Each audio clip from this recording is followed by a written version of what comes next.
Olá, tudo bem? Sejam todos muito bem-vindas, todos muito bem-vindos a mais um Alesp em Pauta. Hoje nós vamos falar sobre o uso excessivo das redes e o tempo de exposição do profissional às telas. Isso pode impactar diretamente na sua saúde mental, sabia? Podendo te levar até a ter o chamado burnout digital. A pressão constante para estar sempre online e disponível pode causar uma sensação de exigência e até falta de controle sobre a própria vida, além de causar uma dificuldade de se desligar e descansar, na verdade, né? E é para falar sobre esse tema que o Alesp em Pauta de hoje discute o projeto de lei que busca estabelecer diretrizes para o diagnóstico do tratamento e acompanhamento dos portadores da síndrome de burnout aqui no estado de São Paulo. Para esse bate-papo, recebemos a doutora Luana Ganzert, psicóloga especialista em emoções aqui conosco nos estúdios, e Silmara de Matos, profissional de marketing digital e professora universitária, que também conversa conosco, porém de forma remota. Sejam muito bem-vindas, Luana e Silmara. Obrigada, muito obrigada. Um prazer gigantesco. Muito obrigada.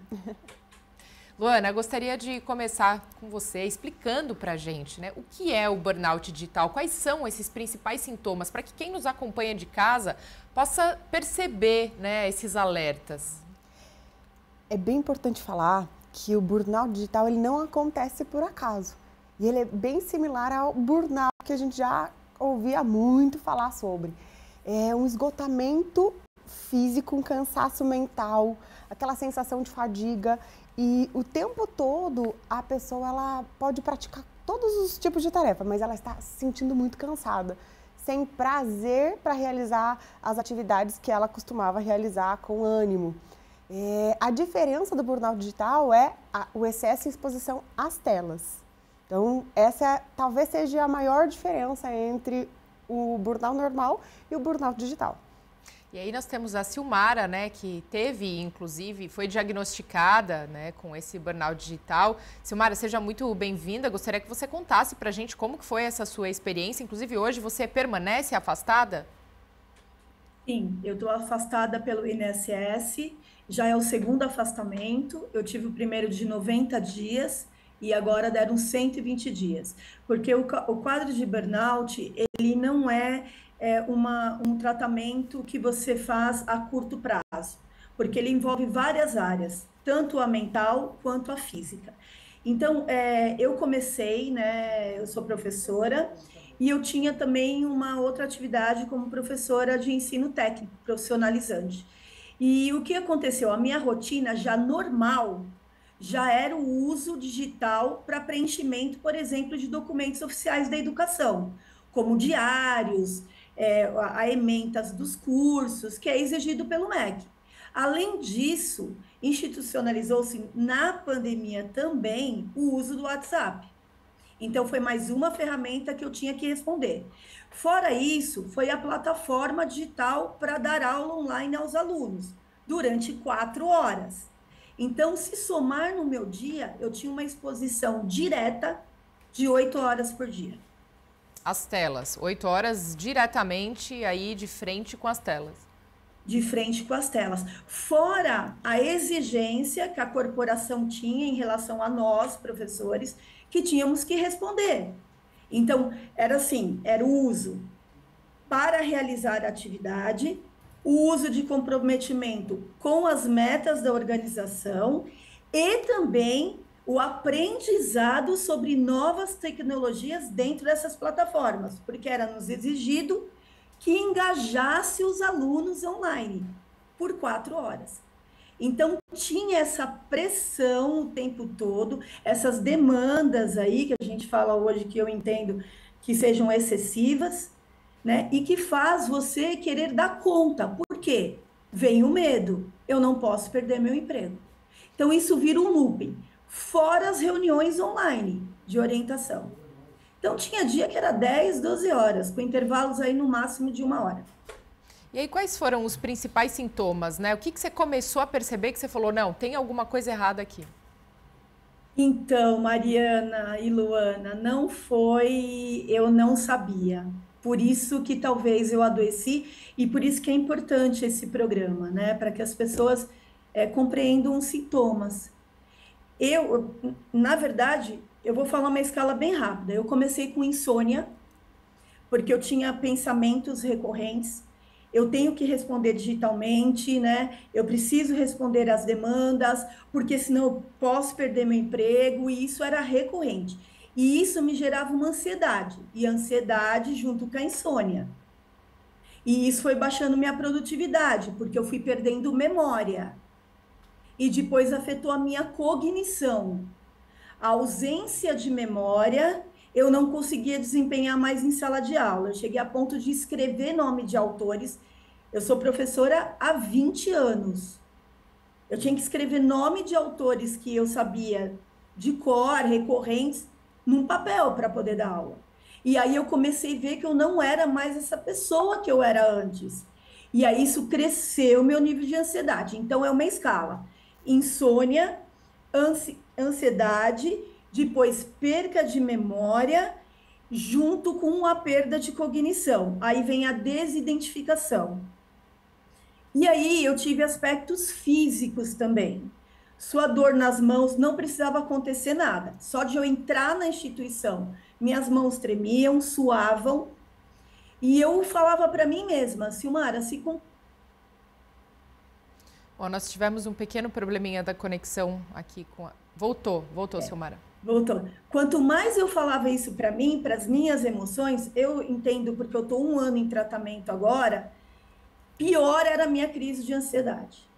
Então, o que eu fiz? Né? Eu fui procurar um clínico geral, porque eu também tinha diarreias recorrentes, era uma dor de estômago muito forte. 5 minutos depois desencadeava numa diarreia ácida. E aí eu parei um dia sim, depois de 8 meses sentindo esses sintomas. Eu virei para o meu marido e falei: eu tenho alguma coisa, eu vou no clínico geral. Fui no clínico, fiz todos os exames físicos, não deu nada. A clínica falou para mim: Silmara, eu sei o que você tem, mas eu não sou a médica para dar o diagnóstico. Vou te encaminhar para o psiquiatra. Foi quando, em julho, eu fui 5 vezes no psiquiatra, porque ele tentava falar para mim que eu estava com síndrome de burnout e eu não queria aceitar. E eu tinha uma exaustão tremenda, eu não conseguia sair de manhã, era um sacrifício. E durante o dia, irritabilidade e insônia. Quando eu falo insônia, eu ia dormir às 5 horas e acordava às 5h40 da manhã. E não sentia sono durante o dia. E ele disse para mim: na 5ª consulta eu assumi, aí eu começo o tratamento. Luana, se você puder falar um pouco para a gente, né, desses sintomas que a Silmara trouxe, que ela apresentou, né, isso é realmente presente em todos esses pacientes que eu imagino que você receba no consultório ou não? As pessoas podem ter apenas alguns deles e também ser diagnosticado com burnout? Os sintomas podem variar de paciente para paciente. A intensidade dos sintomas também variam. Então, sim, é muito comum que o paciente com burnout ele tenha, né, indisposição, insônia, alguns sono em excesso. Depende muito de cada paciente, do funcionamento do organismo e da rotina que ele já vem ali todos os dias praticando. Então, os sintomas eles podem sim variar. O que acontece é que alguns dos sintomas, junto deles, traz outros diagnósticos envolvidos. Então, como a Silmara falou, ela teve ansiedade. Então, alguns dos sintomas podem ser o gatilho para despertar outras patologias. Depressão, ansiedade, pânico. Então, outras patologias podem estar envolvidas a partir daquilo que o paciente vem sentindo. Agora, também, né, como a Silmara disse, que foi o recomendado para ela pelo clínico geral, então que ela procurasse um psiquiatra. Nesse momento, quem pode fazer esse diagnóstico? São apenas psiquiatras? Neurologistas, psiquiatras e com apoio, eu digo que todo diagnóstico precisa de uma equipe multidisciplinar. O psicólogo está envolvido nesse processo diagnóstico, porém, é importante que vá até um especialista em burnout. Hoje temos neurologistas e psiquiatras que podem atender esses casos. E aí, claro, o psicólogo vem dando todo esse apoio em paralelo a esse diagnóstico, né? Sim. O que acontece é que a gente precisa entender uma gama. Quando você entra num estado desse, de burnout, e é totalmente prejudicial ao teu funcionamento físico e mental, a gente entra com uma química. A medicação, ela atua como química. E o nome já diz, remédio, ele remedia. O tratamento é feito com psicoterapia. Então, é importante que a gente case as duas coisas. O organismo precisa da medicação, mas o funcionamento, para que ele seja tratado, precisa de um processo psicoterápico também em paralelo ali. Senão você vai aliviar os sintomas, mas o problema não vai ser resolvido. Silmara, você teve esse diagnóstico agora, recentemente, né? Alguns meses, foi em julho ou junho desse ano mesmo? Não, foi em julho de 2022. Eu já estou em tratamento 1 ano. Por isso que hoje eu tenho um pouco mais de tranquilidade para falar. Tá. E aí, quais foram os passos desse tratamento? A partir do momento que você aceitou, então, quando você teve esse diagnóstico do psiquiatra, que você estava com burnout, quais foram os próximos passos? Teve que fazer uso de remédios também? Aceitou a terapia? Como isso tudo te ajudou? Sim, o psiquiatra, como a Luana falou, ele entrou com medicação. Primeiro, os meus sintomas eu estava num estado de burnout, de estresse tão grande que o meu sistema nervoso central, ele ficava em alerta o tempo todo. Por isso que eu não dormia. Então, a primeira providência dele foi entrar com medicação para eu dormir, porque era fundamental eu dormir pelo menos 12 horas, que foi meu primeiro afastamento. Então, ele entrou com uma medicação, né, ligada ao sistema nervoso central para como se desligasse ele do alerta. Segundo, eu tinha depressão pela manhã por causa do meu nível de exaustão. Então, eu tomo um remédio para depressão de manhã. E tomo um outro remédio porque, infelizmente, eu cheguei num pico tão grande de estresse, de cortisol alto, que eu tive crises, e tenho ainda esporádicas hoje, mais controladas, de crise de ansiedade paralisante. Então, eu tenho um enrijecimento do corpo todo, né, com mãos em garra, e volto tempo depois, uns 5, 10 minutos depois, e aí eu tomo um outro remédio, né, que é muito conhecido, que é para voltar dessa crise. Então, eu faço uso disso. E nesta crise é impressionante, porque eu não lembro de absolutamente nada. As pessoas que assistem dizem que é bem impressionante, mas eu não lembro de nada. É como se me desligasse mesmo. Então, eu tomo essas 3 medicações, elas precisam ser pontuais, né? Então, eu já tomo há mais de 1 ano, teve ajustes da medicação, não é uma coisa que o psiquiatra consegue ajustar, né, na primeira. E depois, em paralelo, eu entrei com a psicoterapia, né? Eu tenho um psicólogo que me acompanha há 1 ano para eu saber lidar com o estresse pós-traumático, porque o burnout, ele dá isso também, o estresse pós-traumático deste período. Então, eu também trato com a doutora Ana, que é minha neurologista, porque eu tive uma crise muito forte em janeiro, por isso que eu alerto as pessoas, é muito sério, né, o burnout.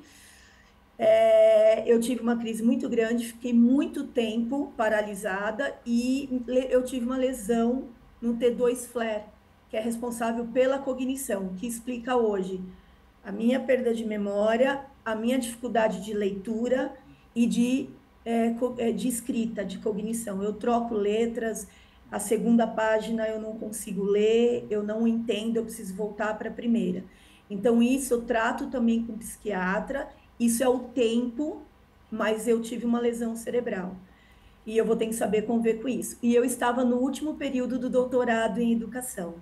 Então, a psicoterapia ajuda eu a lidar com esse momento, que para mim é muito difícil.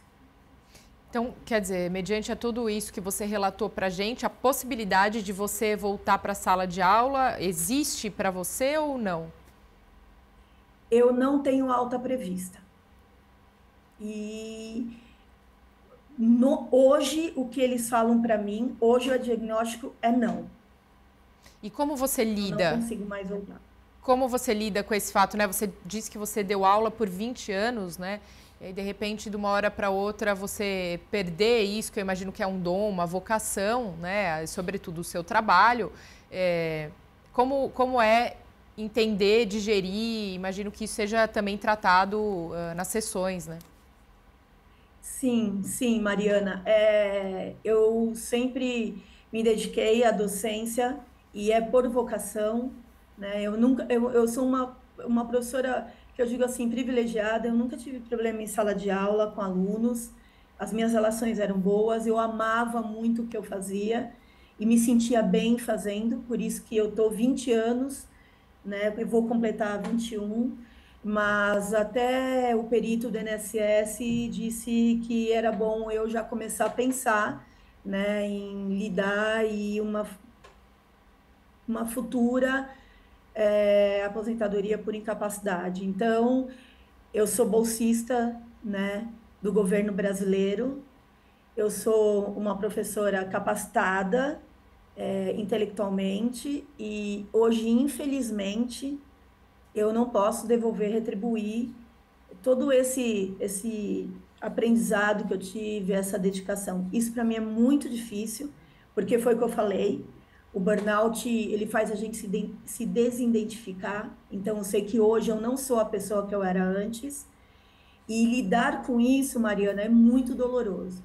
Então, voltar nesse lugar, todas as vezes que eu tento ler alguma coisa, toda vez que eu tento fazer algo e que eu vejo que eu não consigo, é o meu psicólogo, por isso que eles são tão importantes, esses profissionais na vida da gente, que ensinam a gente a lidar, que tem outros olhares, tem outras coisas. E o podcast é uma hora que eu me sinto capaz. Então, eu estou com esse projeto com uma amiga, justamente para eu não entrar mais profundamente na depressão. Então, eu lido fazendo outras coisas, que eu consigo lidar, que não depende tanto da minha cognição, escrita e leitura, como era a minha profissão, que um professor sempre tem que estar se atualizando.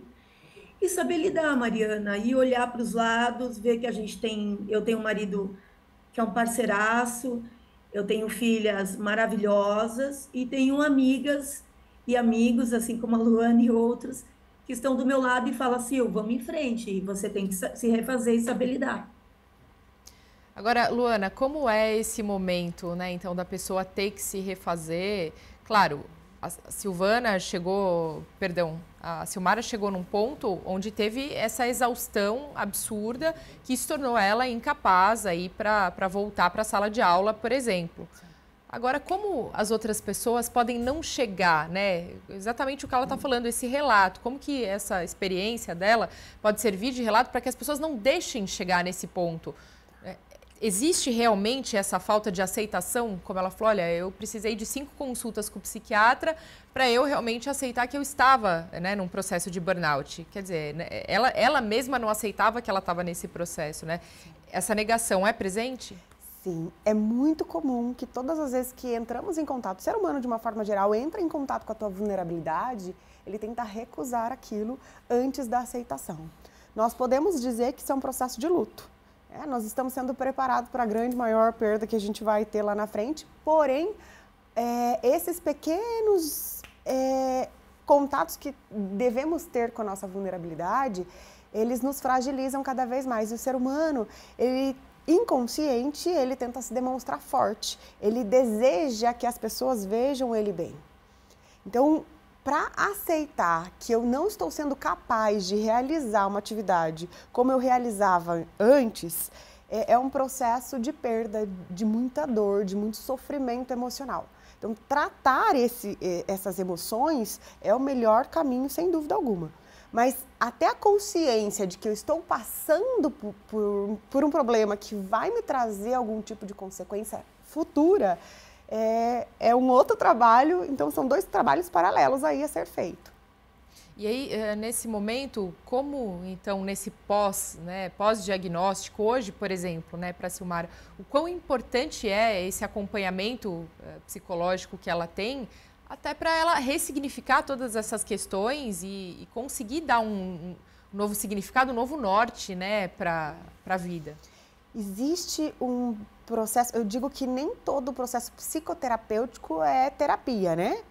São processos diferentes. Existem formas de você readaptar a tua vida.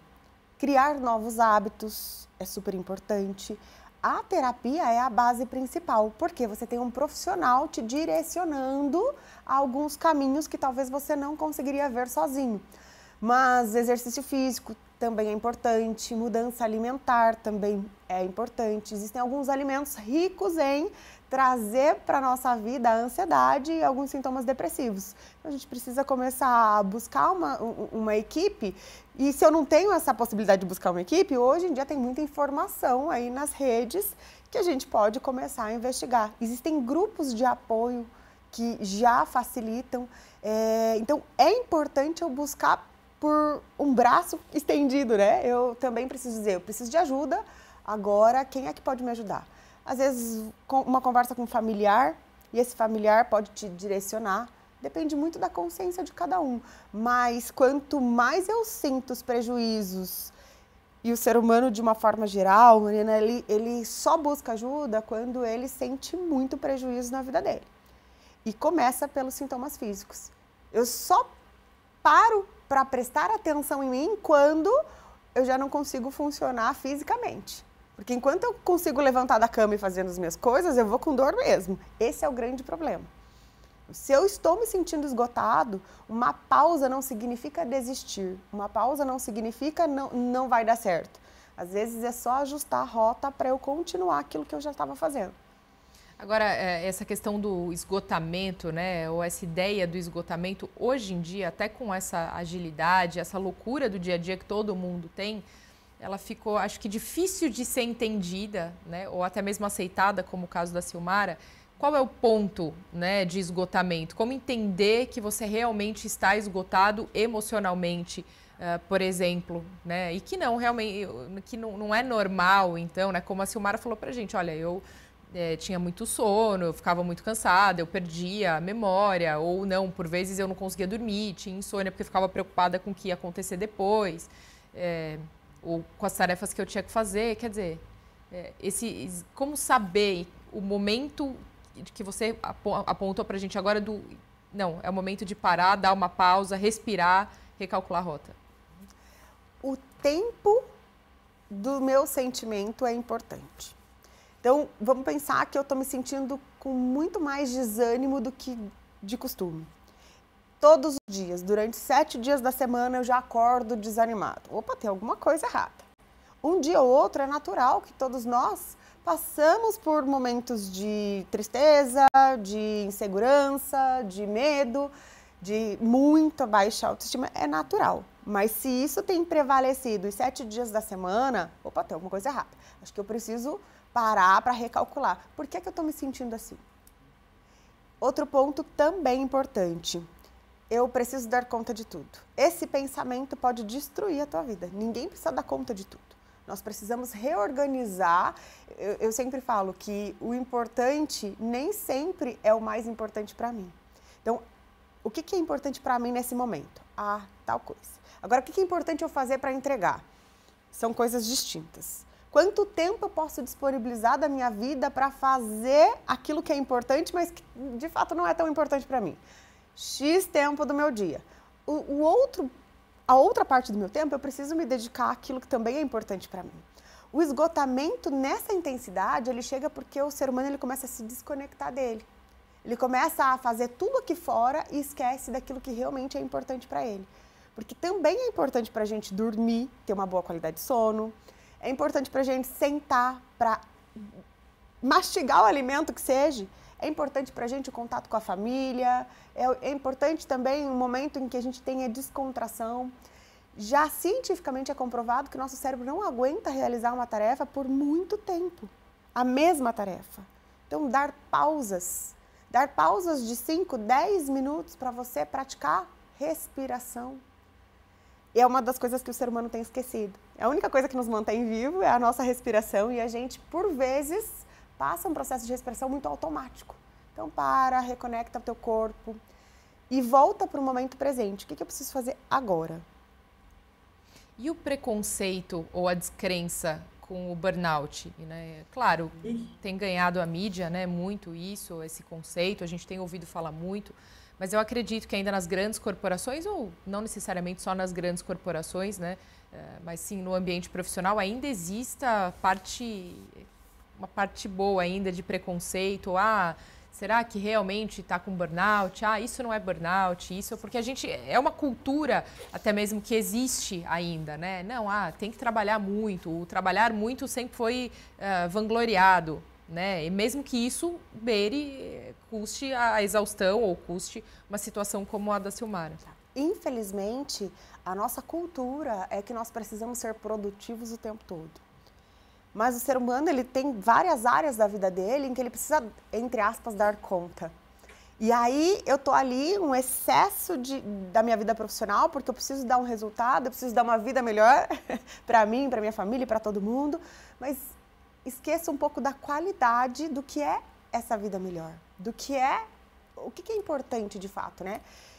Sim, parar para olhar. Nós entendemos que se eu tenho um momento de folga e eu vou sentar por alguns minutos, meu Deus, olha preguiçoso, olha...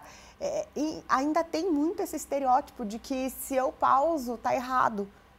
O ser humano não é uma máquina. Infelizmente, ele nunca vai chegar a ser uma máquina. Mas nós estamos fazendo muitas vezes nas nossas escolhas automáticas, entendendo que nós vamos funcionar como uma.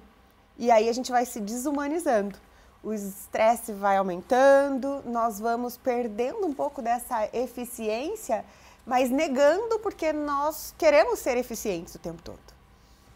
Como foi para você, Silmara, essa questão, né? Eu vi que quando eu comentei com a Luana que a questão do preconceito ou da descrença, né, do burnout, você ainda fez um gesto, né, consentindo. Como foi para você essa experiência?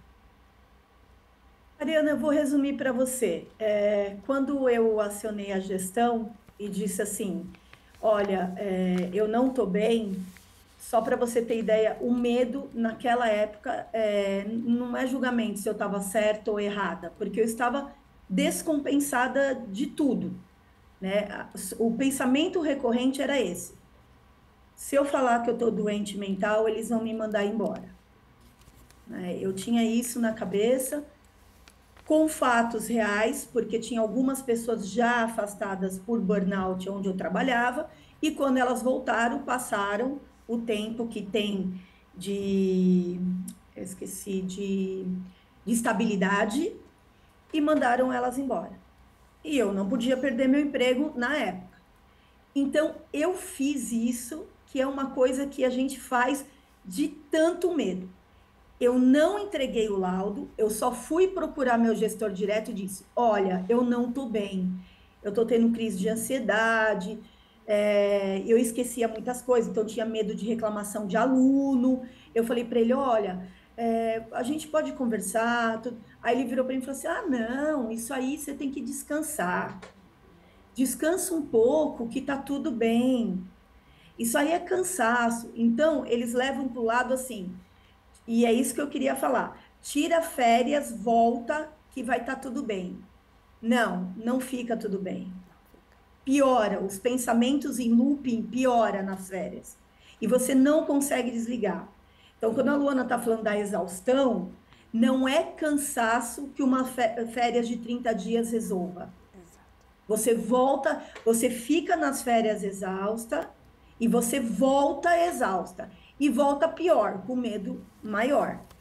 E aí ele falava assim, não, daqui a pouco a gente vai tirar recesso em dezembro, você vai melhorar. E eu com o laudo na mão, porque eu tinha medo.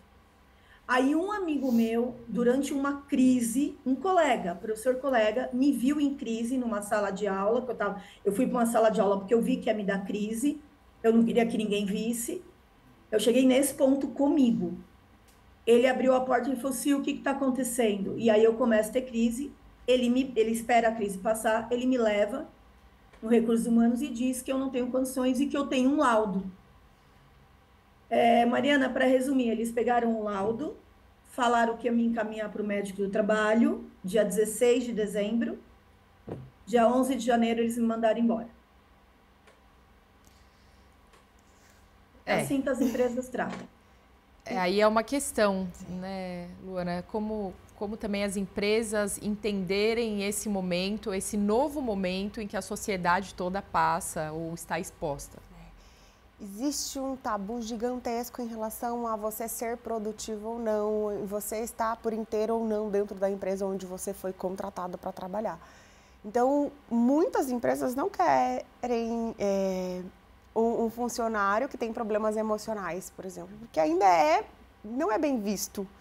Se eu tenho depressão, não é bem visto. Se eu tenho ansiedade, não é bem visto. As pessoas escondem isso por medo mesmo da aceitação da sociedade. É muito comum os pacientes chegarem a esse extremo, como a senhora chegou, de exaustão, assim, de não conseguir se movimentar mais por conta do medo do que a empresa vai pensar, do que os colegas vão pensar, do julgamento das outras pessoas. Então, é bem natural isso acontecer, não é uma coisa esporádica, não. Isso acontece com muita frequência. Luana, é possível reverter um processo de burnout? Sim, todo processo existe, toda patologia existe uma reversão. Eu não gosto de lidar com o nome cura, tá? Nunca mais vou ter. O nosso cérebro não é capaz de esquecer os episódios que aconteceram. Não tem como a gente passar uma borracha e nunca mais sentir aquilo. Eu posso mudar o hábito, eu posso mudar a minha rotina, mudar a minha vida, mas se eu tiver um gatilho, uma situação em que desperte os sintomas que eu já tive, que meu cérebro já registrou, possivelmente eu posso desenvolver lá na frente novamente. Então, eu fico com os sintomas ali tratados, guardados, né? Melhorar, às vezes até ressignificados. Mas eu posso desenvolver uma recorrência de qualquer tipo de patologia. E crianças, né? Quando a gente fala em exposição às telas ou burnout digital, a gente tem muita criança, muito adolescente hoje que passa grande parte do dia em frente, né, às telas. É possível que crianças e adolescentes também tenham burnout? Olha que pergunta interessante, né? A gente vai mudando os nomes e colocando nomenclatura em tudo. A gente busca o tempo todo algum tipo de diagnóstico. Tem muito caso de criança hoje com nível de ansiedade aumentadíssimo, né? Crianças com pensamentos acelerados, déficit de atenção, dificuldades de aprendizado, tudo isso é reflexo dessa grande exposição. Não é estar exposto, mas o tempo de exposição é o que faz o prejuízo acontecer na vida delas. Então, crianças muito pequenininhas, já usando óculos, já com problema visual, já com problemas de audição, é bem comum a gente perceber dificuldades físicas, inclusive, por conta dessa exposição. Burnout e ansiedade, a gente pode dizer que são sinônimos ou se interligam de alguma forma? Nem toda pessoa que tem burnout tem ansiedade. E nem toda pessoa que tem ansiedade tem burnout. Tá? Nem toda. Alguns casos, eu digo que nenhuma patologia ela é ilesa de carregar outra. Nós sempre, quando desenvolvemos algo, tem outra por trás. Então, se eu tenho uma depressão, possivelmente eu posso ter crises de ansiedade, eu posso ter um pânico. Se eu tenho ansiedade, eu posso desencadear outras, mas elas não necessariamente são todas juntas, desenvolvo todas juntas. Elas são desenvolvidas separadamente, porém, eu tenho sintomas. Silmara falou, tive sintomas depressivos, tive sintomas de ansiedade. É muito comum isso acontecer. É mais comum, inclusive, do que ela sendo única. Silmara, e como você comentou com a gente que você tem filhas, né? Como que você trata essa questão? Imagino que sejam jovens, né? Como você trata essa questão da exposição delas às telas e esse futuro contato no trabalho também com exposição às telas ou no estudo, na escola? A gente sabe que cada vez mais as telas elas estão presentes na nossa vida, por mais que a gente tente fugir, né? É o celular, é o tablet, é o computador, é na escola, é na faculdade, é no trabalho. Eu tenho 51, eu já tenho filhas moça já, né? Eu tenho uma de 27 anos e olha só, ela trabalha numa startup de tecnologia, né? Mas só que essa corporação que ela trabalha, por eles estarem muito conectados o tempo todo, que é programação, enfim, lidam com as telas o tempo todo, eles têm horas de lazer, né? E horários flexíveis. Então, eles tentam, né, os recursos humanos lá da empresa dela, eu fui dar uma palestra sobre burnout digital lá na empresa dela, para justamente contar, para que eles percebam se eles estão tendo alguns sintomas, alguma coisa relacionada, porque é importante. Então, é uma empresa, é uma startup que tem preocupação com as pessoas, que é isso que as corporações precisam ter hoje. E a pandemia agravou muito, porque tudo foi remoto. Então, ela tem 27 anos, eu converso bastante com ela, então, ela faz exercício físico, ela faz Kung Fu, né, que é uma maneira dela tirar essa energia para fora e aliviar, que eu acho muito bom. Ela viu o meu exemplo, inclusive ela me ajuda bastante na minha questão da minha saúde. E eu tenho uma de 14 anos. Essa de 14 anos é uma questão mais delicada, porque é adolescente. O que é um adolescente sem um celular? Eles acham que eles não são nada. Então, nós sentamos com a Sofia, ela tem 14 anos, eu conversei com ela, eu falei, filha, você viu que a mamãe passou e passa, você também faz terapia por uma questão de ansiedade, então ela tem um grau, não é excessivo, mas ela já apresentou um grau, né, médio aí de ansiedade, ela faz terapia e ela mescla, então ela gosta muito de atividade física, eu tenho a sorte. Então ela vai para o prédio das amigas, aqui no nosso condomínio, ela joga vôlei, então ela fica 4 horas com as amigas jogando vôlei, praticando exercício físico, basquete, elas vão correr no parque, ela pega o cachorrinho para andar, então ela vai dosando o tempo no celular. Foi assim que eu conversei com ela, é assim, você usa, mas dose o tempo. E ela faz. A gente volta para a questão do tempo, né, Luana, que você falou agora há pouco, né? O que importa, na verdade, não é a exposição a gente não vai ter como fugir disso. Mas é a questão do tempo, né, de exposição. Existe, olha, até tantas horas, tudo bem, você pode ficar, ou de tantas em tantas, a cada tantos minutos, ou a cada tantas horas você tem que fazer uma pausa, ou se você estiver exposta a 8 horas a tela, então isso já é considerado prejudicial ou algum efeito, né? Pode não ser necessariamente burnout, mas uma ansiedade ou algo do tipo você vai ter? A tela por si só ela já desencadeia um nível de estresse, né? As cores e o nosso cérebro, é importante ele focar e a tela ela mostra várias composições e que você precisa focar em vários detalhes ao mesmo tempo. E isso faz com que o estímulo de estresse aumente, né? A gente estimula ali, o estresse aumenta. Então, é muito difícil a gente dizer assim, precisa ser 3 horas, precisa ser 2 horas. Existem pessoas que trabalham com isso. O que é ideal? Todas as vezes que eu perceber que estou me sentindo cansada, o olho muitas vezes começa a ficar trêmulo, a gente começa a perder o foco, já não estou mais tão concentrado. É o momento de eu dar uma pausa. O ideal é que eu fique 1 hora, dê uma pausa de pelo menos 15 minutos, dou uma andada, olho para outras coisas, relaxo. Não é sair do computador e olhar o celular neste momento, né? Ou mudar de rede, não é isso. É, de fato, não prestar atenção em nada que exija muito da nossa capacidade cerebral. Porque neste momento o cérebro ele precisa diminuir o nível de estresse que tem aumentado por conta da exposição. Agora, cada um precisa identificar qual é o tempo. Por exemplo, crianças, menor tempo possível. 1 hora por dia é bastante, Luana? Já é bastante. Já deu para fazer. Se puder fragmentar esse tempo ainda em vários momentos do dia, melhor ainda. O adulto, a gente tem uma dificuldade maior, porque a gente precisa do celular para, né, conversar, negócio, trabalho, família, olhar os filhos e essas coisas todas. Então, o adulto ele tem uma probabilidade maior de estar ali pegando o celular e olhando de forma mais automática do que a criança. A criança geralmente é mais esporádica, é um jogo, é uma atividade da escola, é uma coisa muito esporádica. Porém, o excesso em ambas as coisas, tanto para o lazer no celular quanto para o trabalho, vai trazer esse nível de estresse. É importante você entender como que teu corpo está funcionando. Agora, a partir de qual idade, então, você pode já deixar essa criança ter contato ou com celular ou com um tablet, seja o tempo mínimo que for?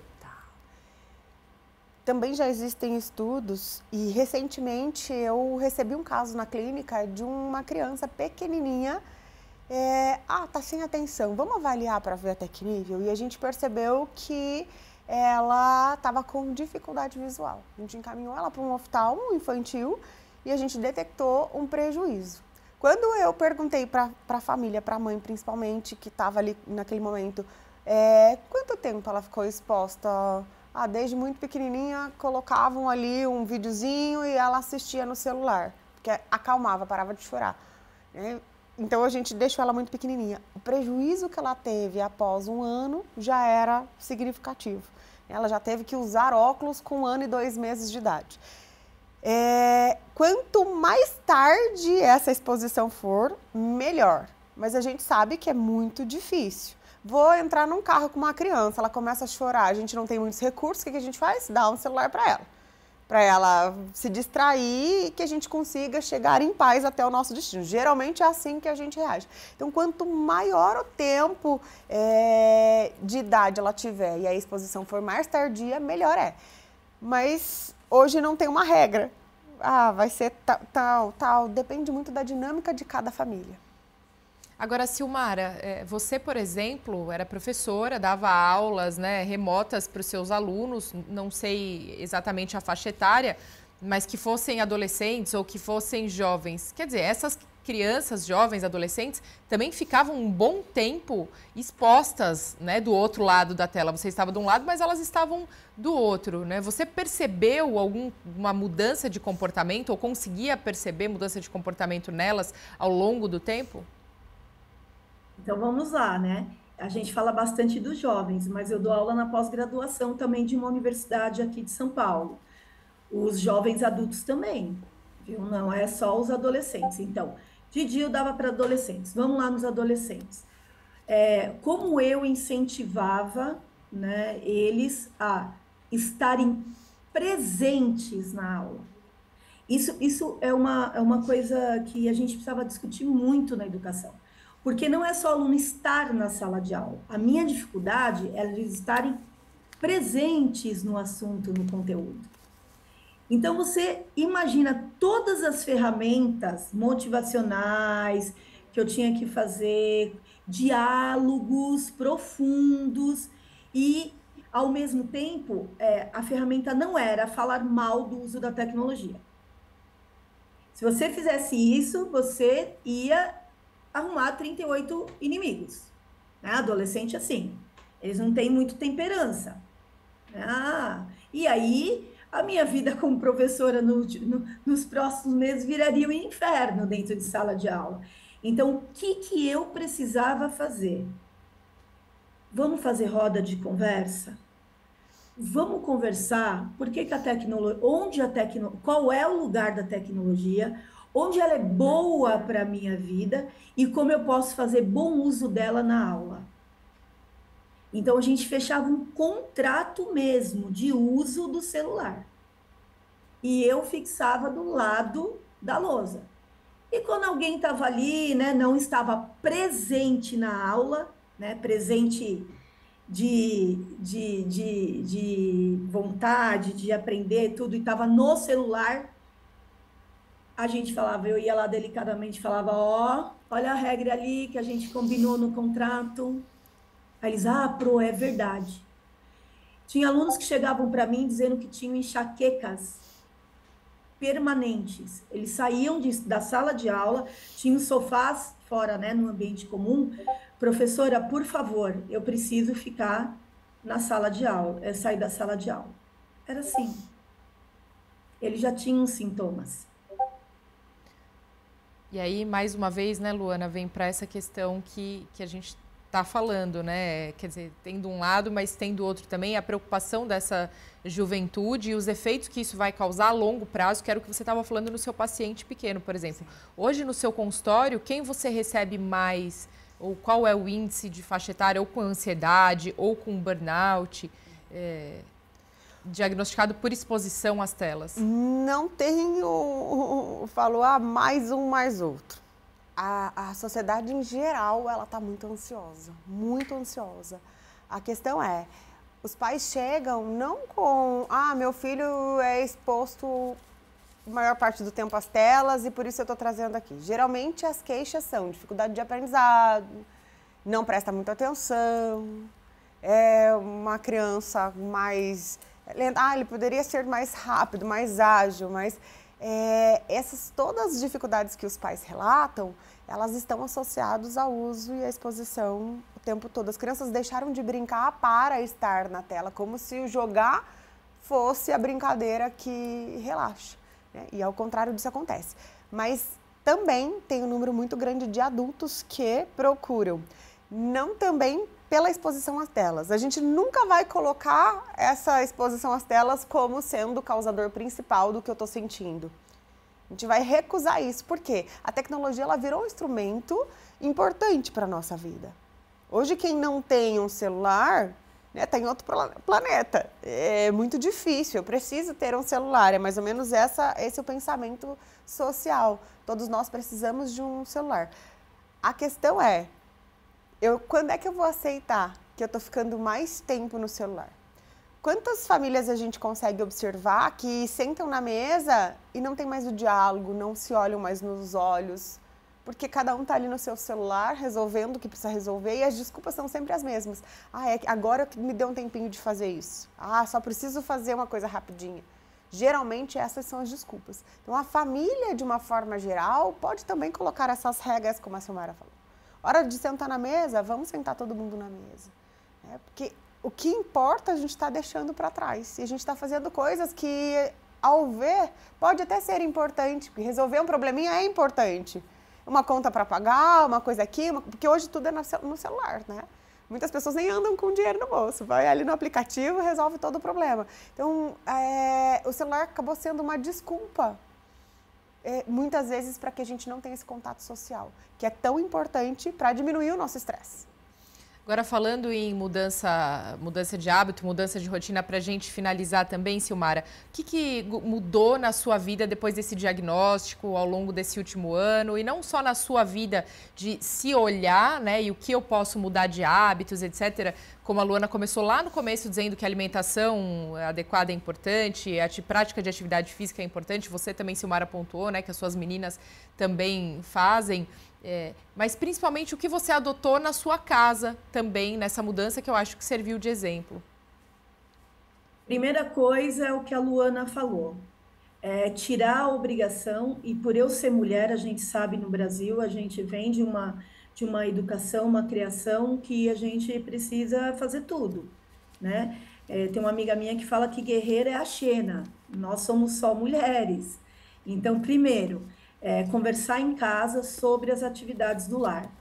Então, hoje eu tenho ajuda deles em casa para as atividades, todas. Então, tem uma lista que antes ficava só sob minha responsabilidade, hoje é dividida. Segundo, colocar limite nas relações. Se eu não estou me sentindo confortável, se eu não consigo, eu vou dizer não. Tudo bem? Isso eu tive que aprender. Pôr limite nas relações. Isso serve para todo mundo, inclusive família. Ok? Amigos, família e principalmente trabalho quando eu voltar. Né? Porque eu estou afastada. Terceira coisa que eu fiz que eu não fazia. Fazer coisas para mim. Quando eu falo para mim, eu quero ir numa exposição no MIS. Eu vou pegar um Uber, porque eu não estou podendo dirigir, e vou nessa exposição para mim. Se alguém não quiser me acompanhar da minha casa ou não tiver amiga, tá tudo bem. Saber ser feliz comigo, no que me dá prazer, porque eu me abandonei e eu adoeci. Eu atendi as demandas dos outros. Foi o que a Luana falou, para querer ser aceita e reconhecida pelos outros. Hoje não mais, eu faço para mim. E outra coisa também, selecionar muito bem com que as pessoas com quem eu ando. Então, a questão de energia, não é positividade tóxica, não, é energia mesmo. Pessoas que olham no teu olho e falam, ó, tá difícil, somos vulneráveis, mas vamos lá. Porque se a gente dividir as mochilas, fica mais leve para todo mundo. Isso foi fundamental para mim. Quando eu tive essa, porque é uma consciência. Assim como o burnout digital não vem de uma hora para outra, né, ele não vai embora de uma outra hora para outra. Você vai tendo consciência. Você vai conversando com os seus médicos, com a tua equipe de apoio, e você vai entendendo e tendo essa consciência. Isso é fundamental. Foram essas mudanças que eu fiz. E vou permanecer nelas, porque é uma escolha minha hoje. Perfeito.